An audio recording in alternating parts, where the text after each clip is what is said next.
What's up, everyone? Steve here with you guys again, and I decided to do something here on my channel, which I have done before back in the day, but I figure I'd do this again because we have Wrestlemania 30 coming up pretty soon on Sunday, so I figure I would give to you guys my reviews of WrestleManias, but however, there will be none for WrestleMania 1, 2, 3, 4, 5, and 6. Just I have seen them before, but I do not own them. But I'm just going to do the ones that I have. So we're going to start with WrestleMania 7. This one. With the tagline, Superstars and Stripes Forever. One of my friends is doing one of these reviews on here, and that is Apezzle90, aka Alex. And not to be rude or anything, but some of his reviews of these wrestling pay-per-views that he is doing, I mean, some of them I disagree with sometimes. We do like some of the same things in wrestling. Like, we do like The Undertaker. We do like CM Punk. We don't like John Cena. And a few other stuff. But he is like a fan of other wrestling stuff like TNA or Ring of Honor wrestling. I'm just pretty much a fan of the classic WWF and stuff. And some WWE, but probably from 2005 and 6, when it was still rated TV 14, then when it became PG, and that's when it sucked, So here we go. Now this is the tape as well, with a Be Kind, Please Rewind sticker. I got this on Amazon back in the day, so we'll just do like these matches. See what that thing is, a little Facebook notification, but it's nonsense. And I'm also just watching the baseball game as well, the Orioles and Red Sox. I'm just taking a break from that, so I figured I'd do this. So let's just start with the beginning. This was held at the Los Angeles Sports Arena, whatever the hell it's called, or Coliseum, anything like that. So here we go. I guess we'll start with the first one. The Rockers, Shawn Michaels and Marty Jannetty against the Barbarian and Haku. And this is around the time when Shawn Michaels was starting out.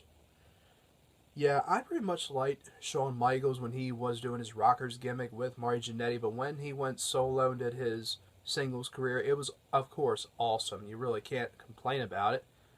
But for this match, it wasn't really all that bad. It was a good opener, too.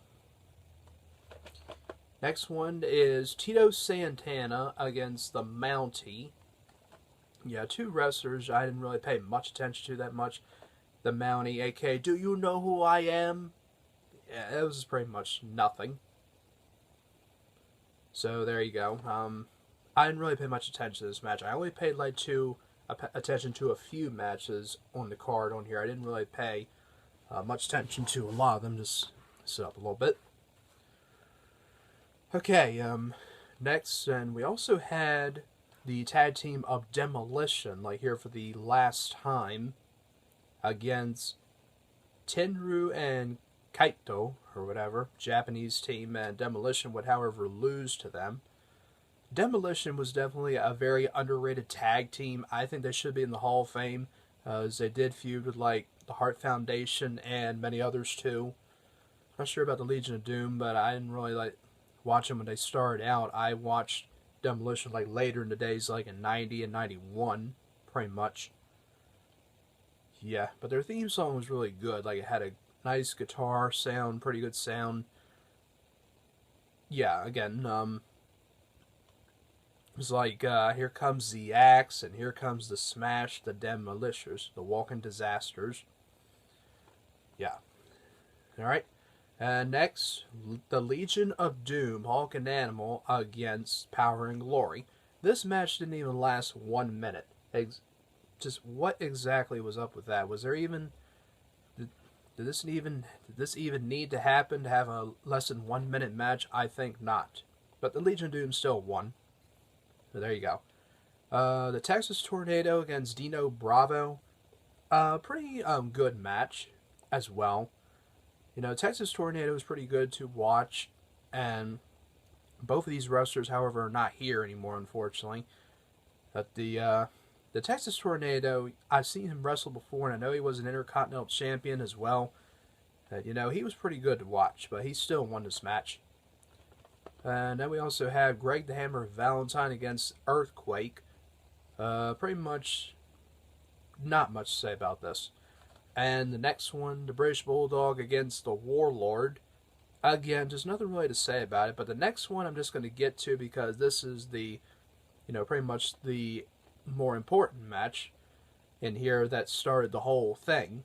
And that is known to us as the Streak. And that is Superfly Jimmy Snuka against The Undertaker. Now this I paid attention to because, I'm a huge fan of The Undertaker. Here you had the legendary Superfly Jimmy Snuka taking on this man who made his debut at the 1990 Survivor Series. Actually made his debut on Superstars as Kane The Undertaker. C-A-I-N, I think it is, or unless it was K-A-N-E The Undertaker, but I think it was C-A-I-N, Kane The Undertaker. So the name Kane was dropped, and they just made it just simply as The Undertaker, and he debuted on the Survivor Series and introduced by Ted DiBiase, and he gave the Tombstone Piledriver to, I think, Coco Beware, but later would get counted out.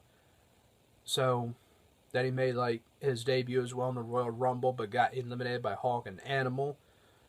Then came WrestleMania, and surprisingly, The Undertaker, who was a heel in this time, made his entrance and got a face pop. The audience was cheering for him probably because it was his WrestleMania debut, and he just seemed like the obvious person that would win in this match just because Superfly Jimmy Snuka didn't look like he would beat The Undertaker. So this match didn't really last that long either. I think less than 4 minutes. The Undertaker still defeats Jimmy Snuka with the Tombstone and gets the win.